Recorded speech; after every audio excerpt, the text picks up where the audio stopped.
Men are pigs, you say, stuffing your face with ice cream to fill the empty hole of rejection and betrayal. Any relationship is difficult to maintain, but a romantic relationship between a man and a woman is even more so. Why is this? While love is a feeling experienced identically, the act of falling in love involves two entirely different processes for each sex. In the case of men, there are 7 particular steps men follow for falling in love. The first step, appreciation, is by far the most common. It's the act of checking someone out, focusing on the physical appearance of a potential mate. Physical appearance is not the most important factor, yet a condition of a man's individual preferences must be met. The second stage, infatuation, involves a need to seduce the target love interest. Traditional methods involve asking the interest out on a date, while alternative methods may be based on shared interests and hobbies. If he is rejected in this pursuit, the man will most likely lose interest. The third stage is attraction, where the pursued love interest reciprocates interest in him. Heartbreak isn't as difficult to deal with before this point, as vulnerability hasn't built up yet. This is the stage where he attempts to get to know the love interest on a deeper level.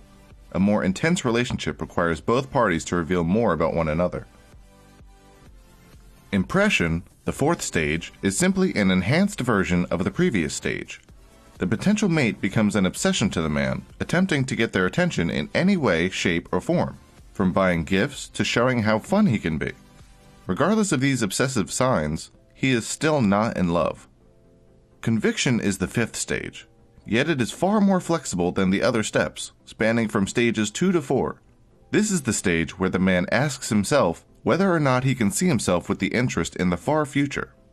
Considering how difficult it is for the man to establish if the relationship should become more than it is now, this is a background, overlying phase, yet it needs to be completed in order to reach stage 6.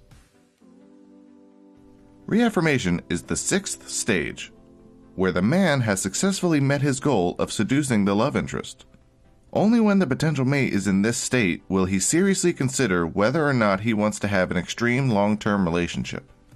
The man needs space in this stage. In some cases, he could disappear to weigh the pros and cons. If both parties agree, the final stage, commitment, is achieved. Both parties will be committed to the relationship at this point, and, considering this is the 7th stage, yes, the man is finally in love. It is important to understand, regardless of gender, to learn how to love, and often, this involves falling in love. Hopefully, with these tips, you've found an easier path to understanding how romance works in the mind of a typical man. Males can be fickle, but if you're into that, keep these steps in mind. You'll be ahead of those who think they know how love works. And maybe you'll save yourself a few pints of ice cream as well. Chocolate can't fix everything. Maybe mint, but not chocolate.